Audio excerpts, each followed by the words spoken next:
that I'd like us to look at today. They're two simple lessons, but they're very important for us to remember and to spend some time thinking about.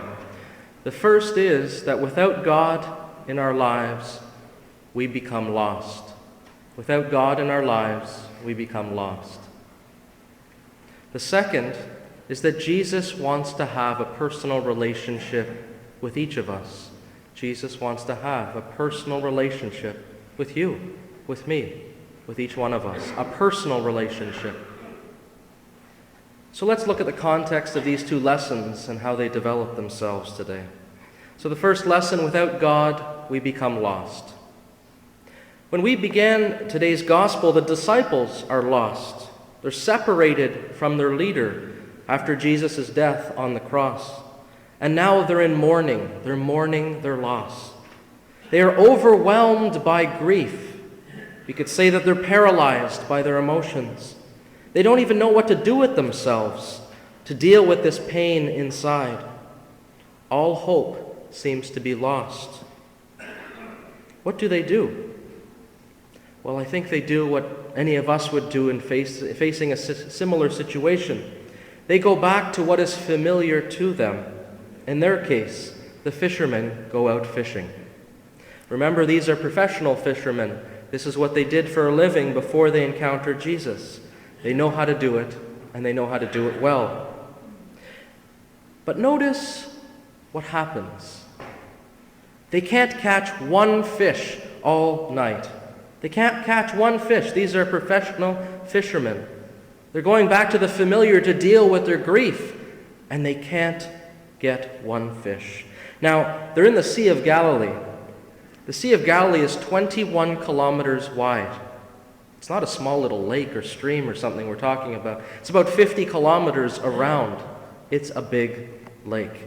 There's lots of fish in these waters, and there's probably dozens of other little boats and the fishermen fishing at the same time with much more success than these disciples. But it's because the hearts of the disciples are preoccupied with their grief that they're lost. They're absolutely lost. They realize that they need Jesus. They need God in their lives so that they can be fully alive and thrive in everything that they do. Sure enough, we notice that when Jesus appears to them, he renews their hope. He renews their hope and gives them new purpose in their lives. His presence among them helps them to bring in such a haul of fish. They can't even bring it into their boats. There's that many fish. They have to drag it ashore. That's the kind of catch that they brought in. So without Jesus in their lives, no fish. And these are fishermen. All night they're out fishing. Big sea, lots of fish available, no luck. But when Jesus is with them, they have more fish than they know what to do with. And they can't even bring the nets into their boats. They're practically breaking. Similarly, you and I need Jesus in our lives, especially in those difficult times, those difficult moments when we experience loss. We may be overwhelmed by our emotions, paralyzed by grief or mourning. It's only by staying connected to Jesus, to God, that you and I can thrive in our lives, that we can become the best versions of ourselves, that we can realize the potential that we were made for. The first lesson, without God in our lives, we become lost. The second lesson we learn in today's gospel is that Jesus wants to have a personal relationship with us. Jesus wants a personal relationship with each one of us. Remember, just 3 weeks ago on Palm Sunday, we listened to how Peter denied Jesus 3 times. Not once, not twice. 3 times vehemently he denied even knowing Jesus.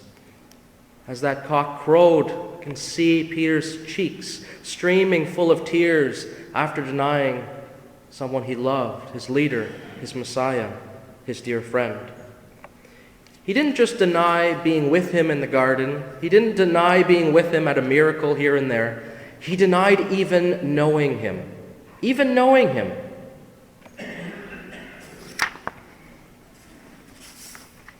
Imagine the words of a good friend or maybe a spouse, after years of spending your lives together, them saying that they don't even know you. They don't even know you. So this close friendship, maybe a marriage, years of memories, of great experiences and things shared together, and the last words that you hear from that person's mouth is they don't even know you. That's what Peter did. I don't even know him. I don't know what you're talking about. Leave me alone. I don't know the man. I don't know her. I don't know him. That's the last words that Jesus would have heard from Peter. Imagine their friendship. Imagine Peter's guilt in his heart. And now Peter's reunited with Jesus after the resurrection. He, of all the disciples, would have been very nervous to see Jesus there among him. How would Jesus treat him? What would he do? But instead of reacting like maybe you or I would react, getting angry with the other person, treating them differently, maybe ignoring them, not talking to them, keeping your distance, what does Jesus do? Jesus approaches Peter in front of all of them. And he offers Peter the opportunity to be redeemed, for their friendship to be restored. Jesus opens his heart again after that hurt, turns it open to Peter and says, I want to renew this friendship. I forgive you. Jesus asks Simon Peter, Simon, son of John, do you love me? He doesn't just ask him once, he asks him 3 times. Everyone would have seen this, everyone would have heard it. Simon, son of John, do you love me? He didn't do this because he's hard of hearing or because maybe he wants to shame Peter in front of others. No, that's not what Jesus did. He did it so that Peter would know with absolute certainty that he is forgiven and their friendship and their relationship is fully restored. It's Jesus' way of telling Peter, I know you denied me 3 times. I know that you were scared for your life and afraid in those moments when you denied me. I know you love me. And I know you've been beating yourself up with guilt in these weeks that have followed for what you did. Let it go. I forgive you, and I love you. Similarly, you and I damage our relationship with Jesus, with God, every time we choose to sin. Many of us may not have gone to confession in a long time because we think that what we've done, our denial of Jesus, is so hurtful we can't even face him. We think that our particular sin maybe in the past is too much to be forgiven by God. We don't even want to say it to another person. It's that bad. It's bothering us that bad. Other people are maybe so ashamed of their past or what they've done, or maybe the poor effort they've made to develop the relationship with God, with Jesus. They don't even bother to come to church anymore. They don't even bother to read their scriptures. And they don't even turn to God in prayer in their time of need. Because the relationship with God, the relationship with Jesus is so distant.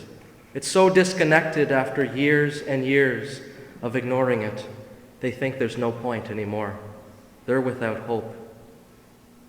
Well, today's gospel reading reminds you and I, reminds everyone, that it's never too late. It's never too late to renew our relationship with Jesus. It's never too late. It's never too late to go to confession, asking God for forgiveness for the times that we've denied him. It's never too late to open up our Bible, to start reading about Jesus' life and developing a relationship with him, getting to know him. And it's never too late to spend a few minutes each day in prayer with Jesus. In today's reading, Jesus redeems not only Peter, he redeems you and I. As he asks us 3 times, do you love me? Do you love me? Do you love me? And we have the opportunity to reply to him with our hearts completely in this answer. Like Peter, Lord, you know everything. You know that I love you. Jesus looks us straight in the eye and he replies, then follow me.